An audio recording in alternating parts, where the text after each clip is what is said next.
할렐루야. 야고보서 1장 19절에서 27절 말씀을 가지고 말씀에 순종하는 사람이란 제목으로 말씀을 전하겠습니다. 오늘 본문 야고보는 하나님의 말씀과 그 말씀에 대한 순종으로서 행함 또는 실천의 당위성에 대해서 언급하기에 앞서 오늘 본문 19절에서 20절에서 사람들 사이에 말하기와 성내기에 관해 언급하고 있는 말씀입니다.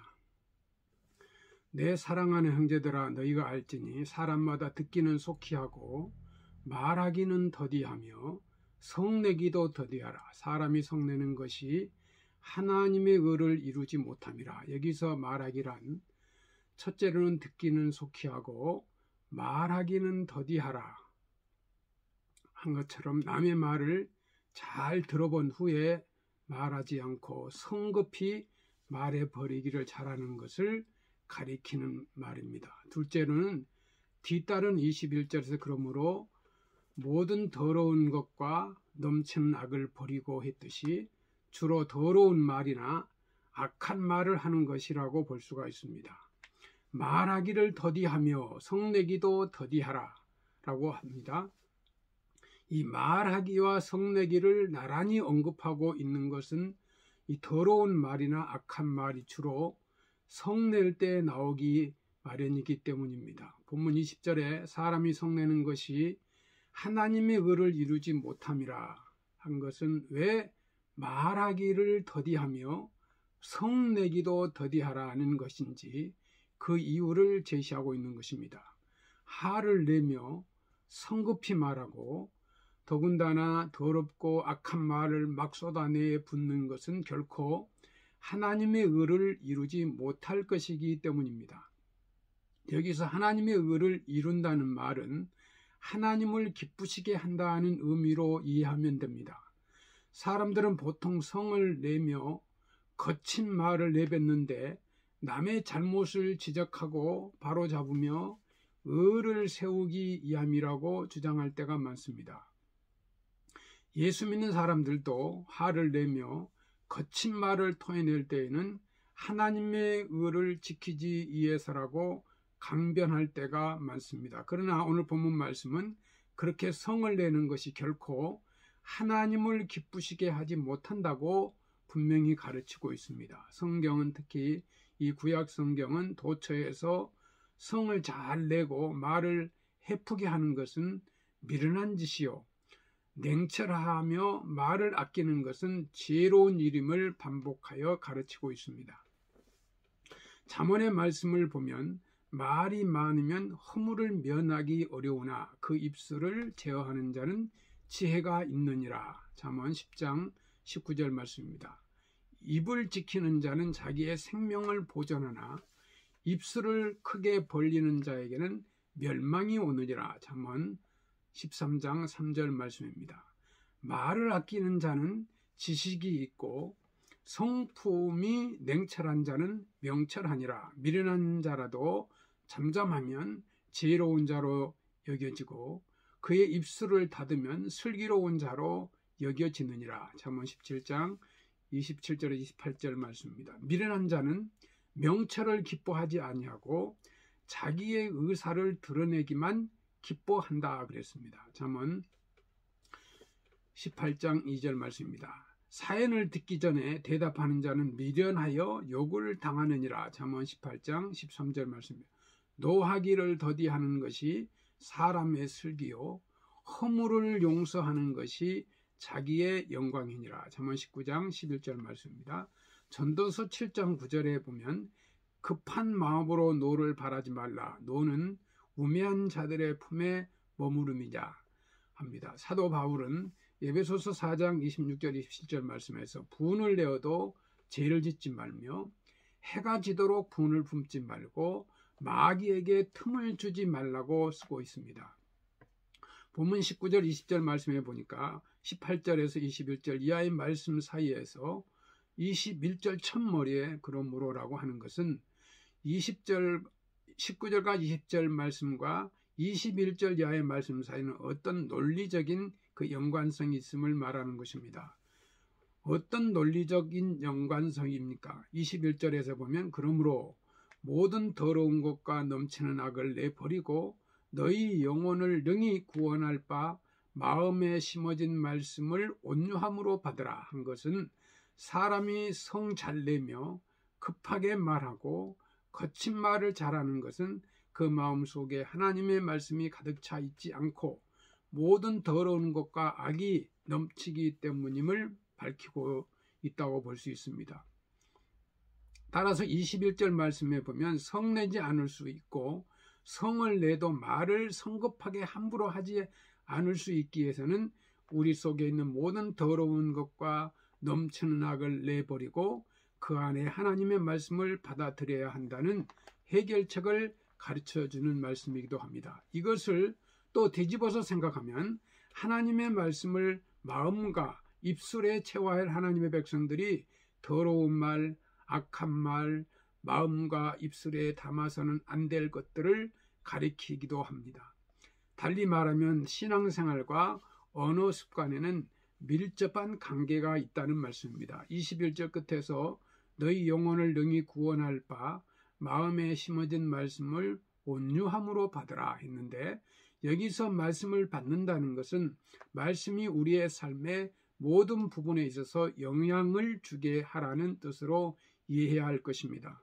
본문 22절 25절에는 이 말씀을 받는다는 말의 의미가 무엇인가를 보다 구체적으로 설명하고 있습니다. 너희는 말씀을 행하는 자가 되고 듣기만 하여 자신을 속이는 자가 되지 말라. 누구든지 말씀을 듣고 행하지 아니하면 그는 거울로 자기의 생긴 얼굴을 보는 사람과 같아서 제 자신을 보고 가서 그 모습이 어떠한 것을 곧 잃어버리거니와 자유롭게 하는 온전한 율법을 들여다보고 있는 자는 듣고 잊어버리는 자가 아니요 실천하는 자니 이 사람은 그 행하는 일에 복을 받으리라.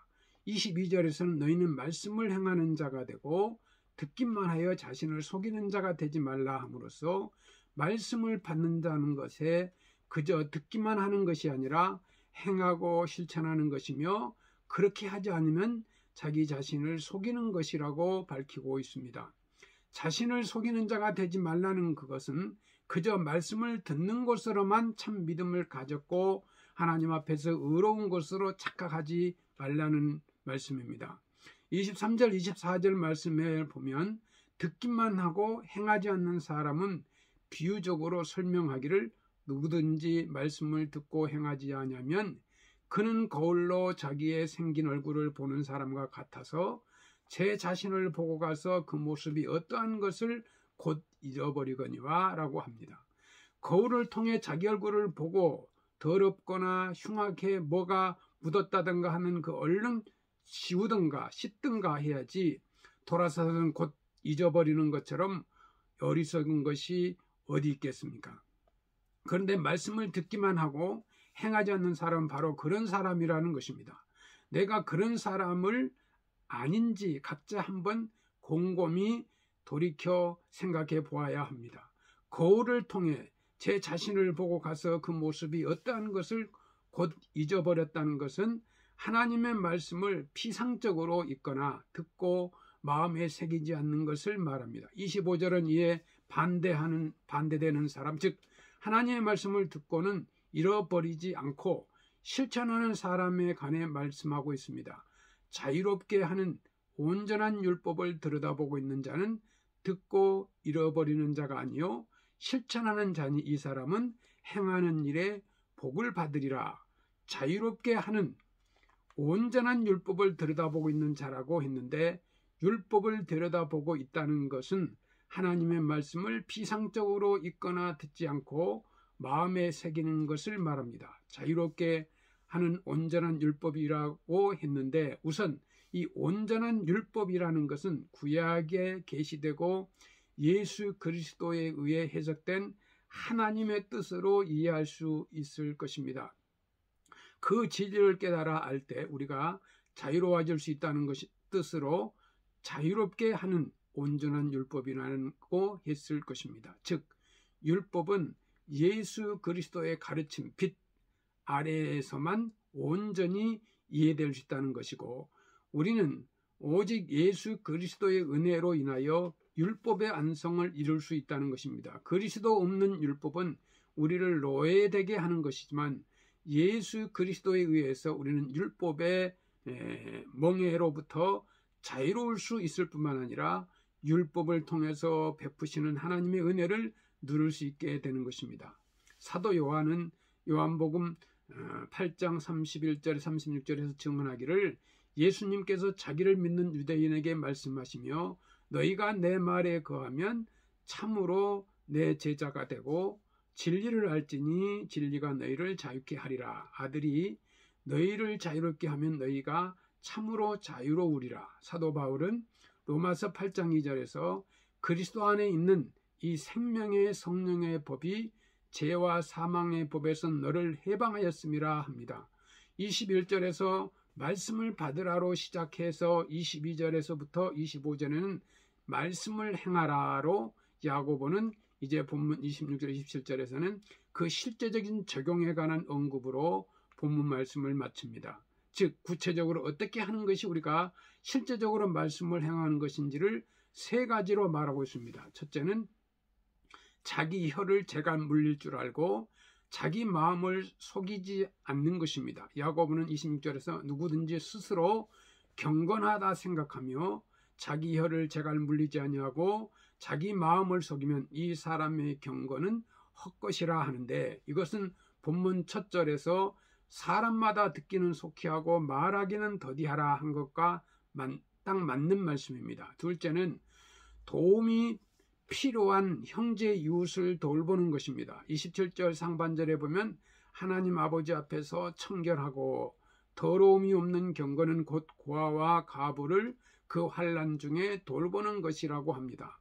야고보는 하나님을 기쁘시게 하는 순종의 참된 증거로서 이 가부와 고아들에 대한 관심을 강조하고 있습니다. 그것은 하나님 자신의 관심을 반영하는 것이기 때문입니다. 우리는 신명기의 여러 곳에서 이 가부와 고아를 위한 하나님의 관심이 어떠한지를 잘 찾아볼 수가 있습니다. 10장 18절에서는 하나님을 가리켜 고아와 가부를 위하여 정의를 행하신다 하고, 또 14장 29절에서는 고아와 가부들이 와서 먹고 배부르게 하라, 그리하면 내 하나님 여호와께서 내 손으로 하는 범사에 내게 복을 주리라 하며, 24장 19절에서 21절에서는 내가 밭에서 곡식을 벨 때에 그 한 몫을 밭에 잊어버렸거든 다시 가서 가져오지 말고 나그네와 고아와 가부를 위하여 남겨두라, 그리하면 내 하나님 여호와께서 내 손으로 하는 모든 일에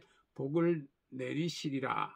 내가 내 감람나무를 뗀 후에 그 가지를 다시 살피지 말고 그 남은 것은 객과 고아와 가부를 위하여 남겨두며, 내가 또 내 포도원에 포도를 딴 후에 그 남은 것을 다시 따지 말고 이 객과 가부와 고아를 위해서 남겨두라. 신명기 24장 19절에서 21절 말씀입니다. 또 이 신명기 27장 19절에서는 객이나 고아나 가부의 송사를 억울하게 하는 자는 저주를 받을 것이라 할 것이요 모든 백성은 아멘 할지니라 합니다.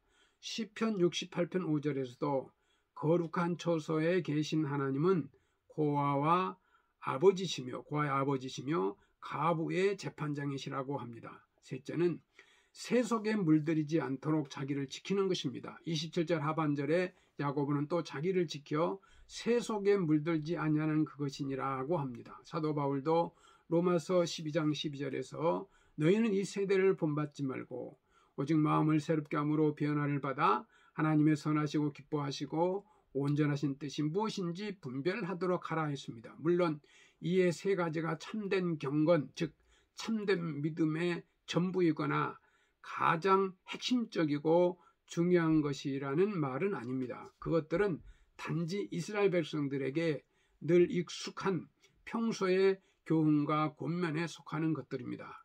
그리고 야고보가 이 편지를 써서 보낸 흩어져 있는 유대인 그리스도 공동체 안에 가장 심각하게 중요했던 문제들이었을지도 모릅니다. 오늘 우리에게도 개개인의 바른 신앙생활을 위해서나 이 공동체의 이 건덕과 평화를 위해서나 매우 중요한 일입니다. 내 사랑하는 형제들아, 너희가 알지니 사람마다 듣기는 속히 하고 말하기는 더디하며 성내기도 더디하라. 누구든지 스스로 경건하다 생각하며 자기 혀를 제갈 물리지 아니하고 자기 마음을 속이면 이 사람의 경건은 헛것이라. 하나님 아버지 앞에서 정결하고 더러움이 없는 경건은 곧 고아와 가부를 그 환난 중에 돌보고 또 자기를 지켜 새 속에 물들지 아니하는 그것이니라. 이 말씀은 하나님께서 야고보의 편지를 통해서 오늘 우리들 각자의 우리 백석교회 안에 주시는 살아있는 이 교훈의 말씀이 있기 때문에 매우 중요합니다. 백석의 성도 여러분, 야고보는 말하기를 하나님의 말씀을 듣고 실천하는 사람은 그 행하는 일에 복을 받으리라. 성도 여러분, 말씀을 귀로 듣고 지켜 행함으로 복을 받는 여러분이 되시기를 주의 이름으로 축원합니다. 감사합니다.